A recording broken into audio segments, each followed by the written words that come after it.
God is doing some things. In fact, He almost always is. Good morning, and welcome to Coffee and the Word.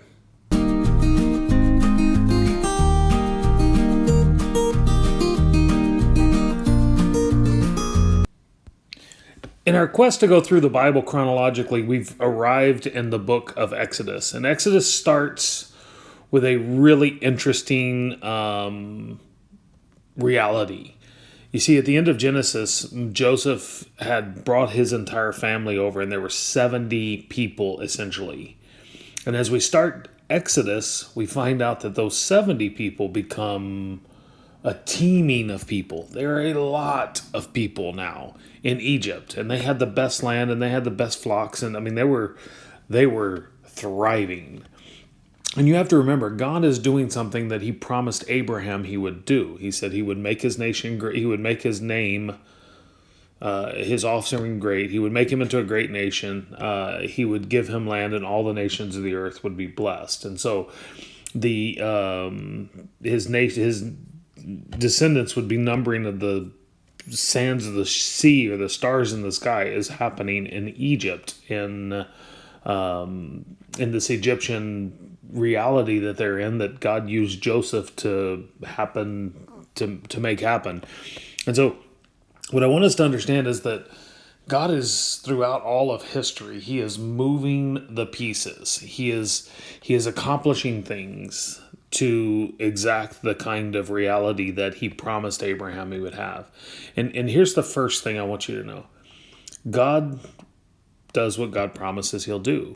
You know, when my kids were young, and I used to tell them, hey, this weekend we're going to go to the beach, or we're going to go here, or we're going to go do this, or we're going to go do that, or I'd make them some kind of promise that we would do something, and inevitably something would come up and my kids would be disappointed because something more important got in the way of us doing what I wanted us to do. And so my kids' lives were filled with a lot of disappointments, or at least delayed gratification. And so what I want you to understand is God also does what God actually does what God promises, because He has the power, He has the foresight, He has the knowledge. And so, but I don't think we realize just how wonderfully God accomplishes these things.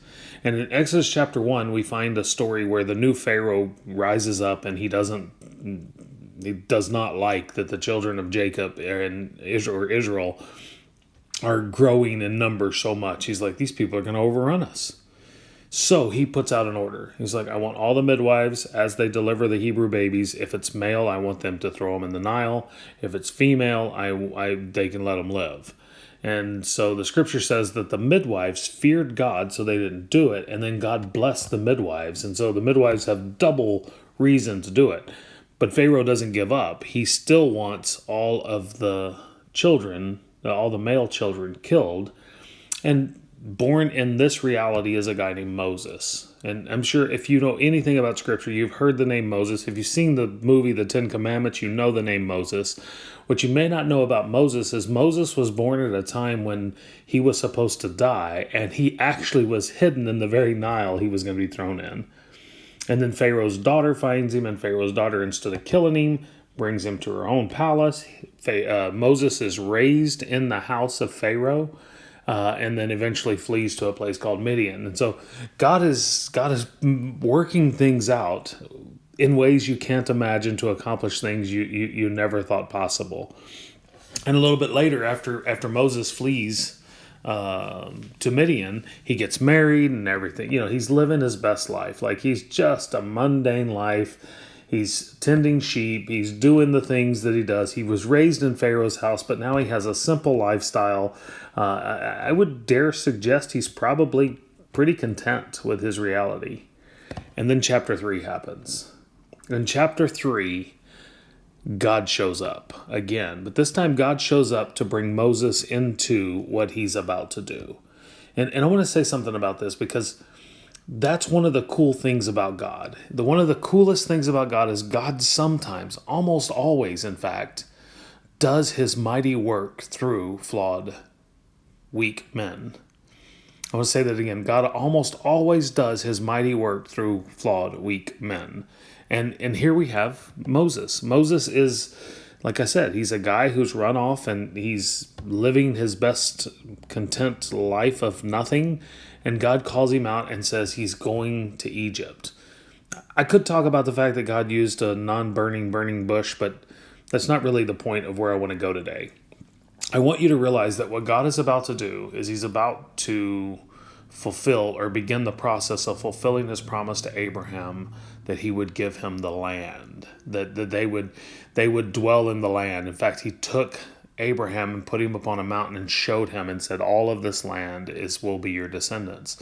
And that land was occupied by forces that were greater than even Israel at that time.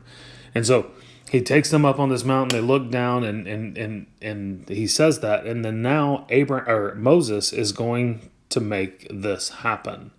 Moses does not believe he's the guy for the job, which is another thing we need to understand. God will use you beyond your perceived capabilities because God is greater than your greatest of capabilities. And so Moses makes excuse after excuse, but God is having it. God sends Moses to Pharaoh to demand that he let his people go. What I want you to realize is that God is doing this at the response of the crying out of the people who are being oppressed in a way that these people are going to reject and then accept and then reject and then accept and then reject. And that's kind of what we do. We tend to stop accepting God's provisions and God's plan for our own plans because it doesn't make sense to us, or because we have to go through the hard times to get to the good times, or whatever the case may be. But if you learn nothing else from today, what I want you to understand is God is still doing things. He could not make the promise that was one of my favorite promises in all of Scripture is found in Romans 8:28.